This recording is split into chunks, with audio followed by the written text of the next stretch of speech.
Hello viewers, this is Mushfiq Ahmed and you are watching Mushi's Garage. আপনাদের সবাইকে welcome জানাচ্ছি আমাদের নতুন একটি ভিডিওতে। আজকে আমাদের ভিডিওর মূল বিষয় হচ্ছে আপনি কীভাবে আপনার গাড়ির চাকার কন্ডিশন চেক করবেন, অর্থাৎ আপনার গাড়ির চাকা চেঞ্জ করার সময় চলে আসছে কিনা এবং কখন আপনি বুঝতে পারবেন যে আপনার গাড়ির চাকা এখনই রিপ্লেস করতে হবে। তো তাহলে শুরু করা যাক।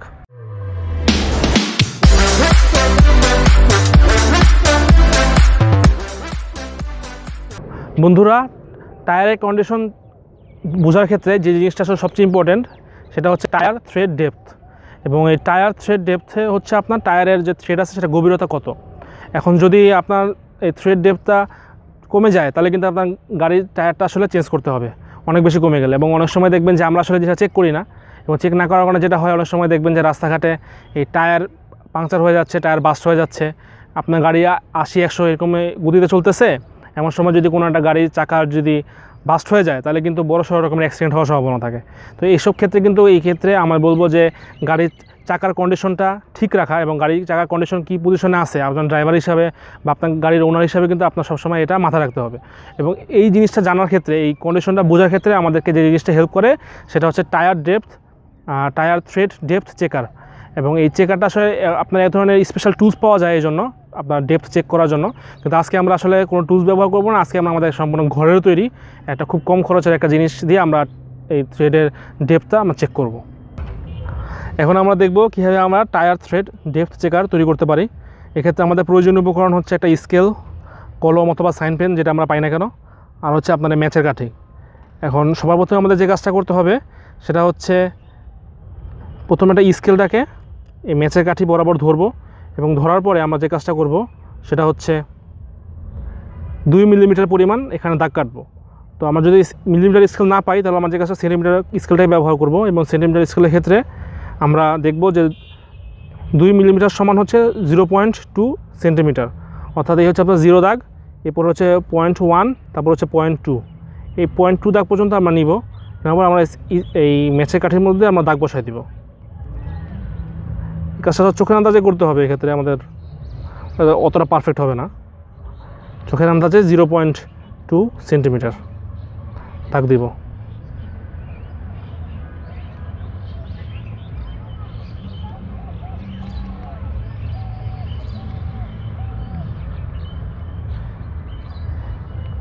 এই মার্কগুলো পাওয়ার পরে আমরা যে কাজটা করব, খুব ভালোভাবে এই 2 মিলিমিটার পরিমাণ জায়গা রং করে দেব।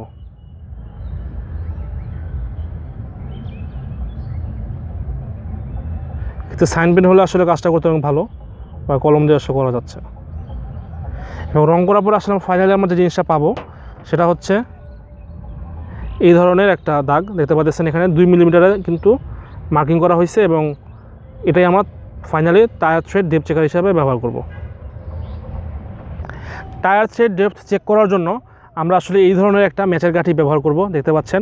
এবং এই ম্যাচের কাঠি ঠিক 2 মিলিমিটার, আপনার 2 মিলিমিটারে আমাদের একটা মার্কিং করা আছে, এইটাই আমরা ব্যবহার করব। 2 মিলিমিটার কেন?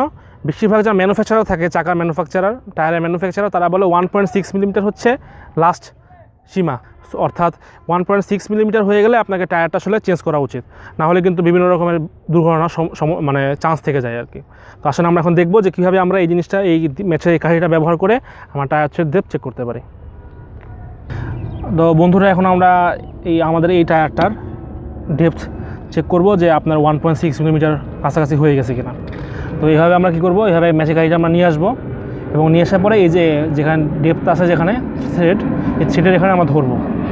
এবং দেখতে পাচ্ছেন আমরা যে নীল রং করেছিলাম আমাদের দিয়াশলাইয়ের মধ্যে ম্যাচের কাঠিতে, সেই রংটা কিন্তু দেখা যাচ্ছে না। অর্থাৎ এই চাকার ডেপথ কিন্তু এখন ঠিক আছে, এই চাকা রিপ্লেস করতে হবে না। যদি কোনো কারণে এভাবে একটু নীল রং দেখা যায়, অর্থাৎ দেখতে পাচ্ছেন আমি একটু উঁচু করে দিলাম, এখানে কিন্তু এখন নীল রংটা দেখা যাচ্ছে, অর্থাৎ আমাদের যে 1.6 মিলিমিটার বা এখানে 2 মিলিমিটার দেওয়া হয়েছে, 2 মিলিমিটার, তো 2 মিলিমিটার কিন্তু আমার বাকি আছে, অর্থাৎ আমার চাকাটা রিপ্লেস করার সময় হয়ে গেছে। কিন্তু যদি এরকম দেখা না যায় তাহলে বুঝতে হবে চাকাটা এখনও ভালো আছে। এভাবে আমরা আসলে চাকার কন্ডিশন চেক করতে পারি। বন্ধুরা, দেখে ফেললেন কীভাবে আমরা খুব সহজে গাড়ির টায়ারের থ্রেড ডেপথ চেক করতে পারি, এবং আমরা একদম ঘরের জিনিসপত্র ব্যবহার করছি, এবং এটা তৈরি করা খুব কষ্ট কিছু না। আশা করব আপনাদের এই ভিডিওটা ভালো লাগবে, এবং যদি আমাদের ভিডিওটা ভালো লেগে থাকে তাহলে আমাদের ভিডিওতে লাইক, কমেন্ট, শেয়ার করতে ভুলবেন না। পাশাপাশি আমাদের চ্যানেলটা অবশ্যই সাবস্ক্রাইব করবেন, কারণ আপনাদের একটি সাবস্ক্রিপশন আসলে আমাদের নতুন নতুন ভিডিও বানাতে সাহায্য করবে। আপনারা যদি অটোমোবাইল রিলেটেড এরকম ভিডিও আরও দেখতে চান তাহলে অবশ্যই আমাদের চ্যানেলটা সাবস্ক্রাইব করবেন। পাশাপাশি আমাদের ফেসবুক গ্রুপের লিঙ্কটা ডেসক্রিপশনে দেওয়া আছে, ওখান থেকে আপনারা আমাদের ফেসবুক পেজে একটা লাইক দিয়ে দেবেন।